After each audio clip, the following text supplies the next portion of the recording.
Hi guys, I'm happy to get to share another story with you. I have a really beautiful book to share with you. It is called The Swamp Where Gator Hides. Such a cool book. It's by Marianne Berkes, illustrated by Roberta Baird. And I picked it because I love the words in the book. And authors often do a really nice job being very detailed with the choices of words they use.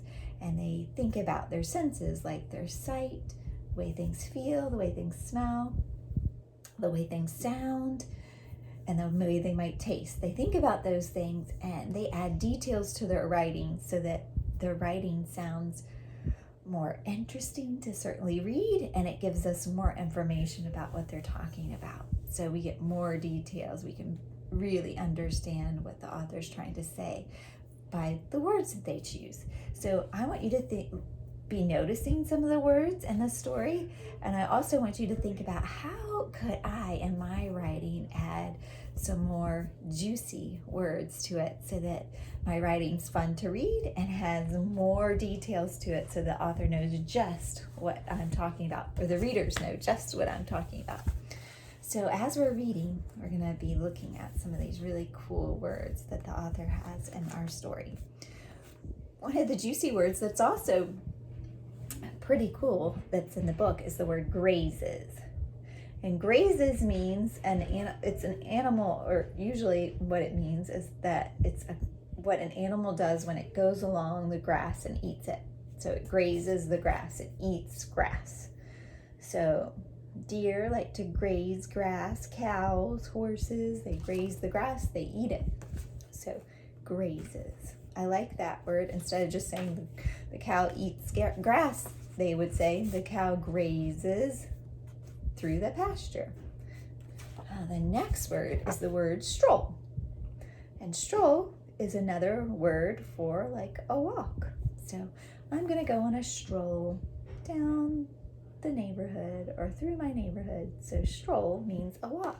See those two really cool words? So instead of saying walk, they said stroll. Stroll kind of means I'm enjoying it, I'm taking my time. Walk, you can walk fast or slow.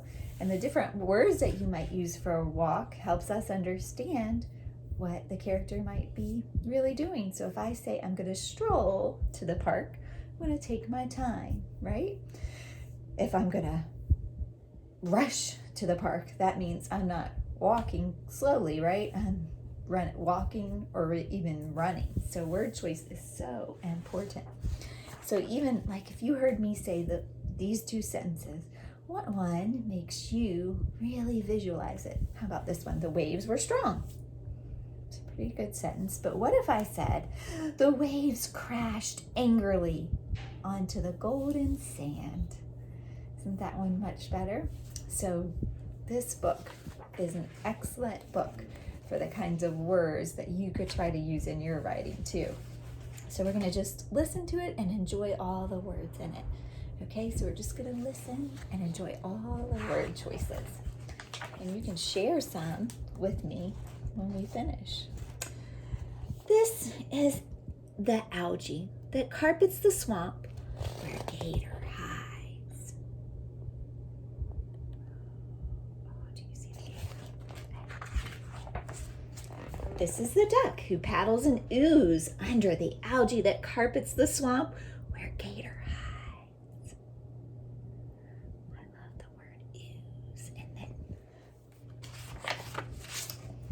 He said paddles algae, that's not quite as cool as paddles and ooze. This is the turtle who takes a snooze, ignoring the duck who paddles and ooze under the algae that carpets the swamp where Gator hides.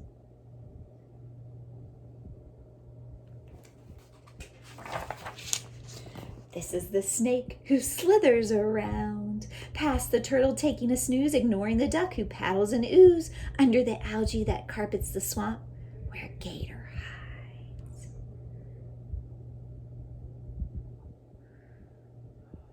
So cool. I love those words, slithers, ooze, snooze. This is the frog, with a rumbling sound, eyeing the snake who slithers around past the turtle, taking a snooze, ignoring the duck who paddles and ooze under the algae that carpets the swamp where Gator hides. Where is that gator? You see him? He's hiding well in that picture. I can hardly see him. I hope you saw him. This is the deer who grazes, there's that word, nearby. The bullfrog with a rumbling sound, eyeing the snake who slithers around past the turtle, taking a snooze, ignoring the duck who paddles and ooze under the algae that carpets the swamp where Gator hides. Where is the gator? Do you see it? My girls always have fun looking for it. It's hard to see this time. Let me give you a closer peek. There it is. You see it? This is the egret nesting up high, who watches the deer grazing nearby. The buff bullfrog with a rumbling sound, eyeing the snake who slithers around past the turtle, taking a snooze, ignoring the duck who paddles and ooze under the algae that carpets the swamp where Gator hides. Do you see the gator? Oh my goodness, it's really hard to see this time, but that's it. Because remember, the bird's up high, so she's looking down. This is the vole, who peeks from a hole to see the egret nesting up high, who watches the deer grazing nearby. The bullfrog with a rumbling sound, eyeing the snake who slithers around, taking a snooze, ignoring the duck who paddles and ooze under the algae that carpets the swamp where Gator hides. Do you see the gator?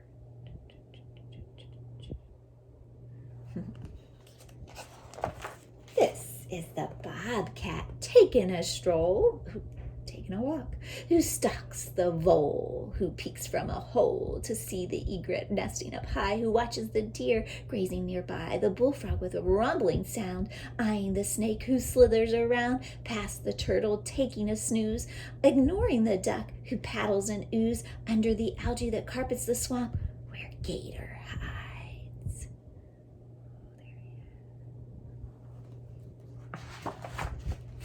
This is the sunfish who scoots away when Gator comes out to catch his prey.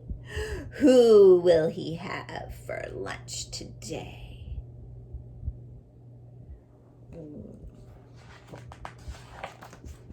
Is it the bobcat who took a stroll, or the vole who peeked from a hole? Is it the egret nesting up high, or the deer grazing nearby?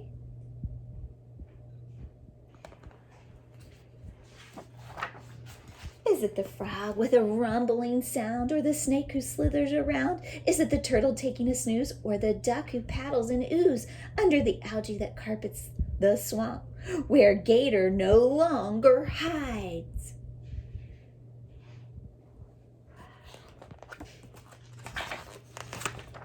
Snap.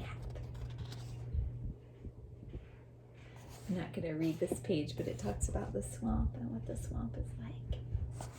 Oh, how about that? Didn't you love that story? Didn't you love all the great words that the author used? They're so incredible. So when you're writing, think about adding some of those juicy words to your writing, or changing sort of a word that you always use to a really juicy word, and that will make your writing even more detailed so the readers know just what you're talking about, and it'll also make it more fun to read. Give it a try. Thanks for listening.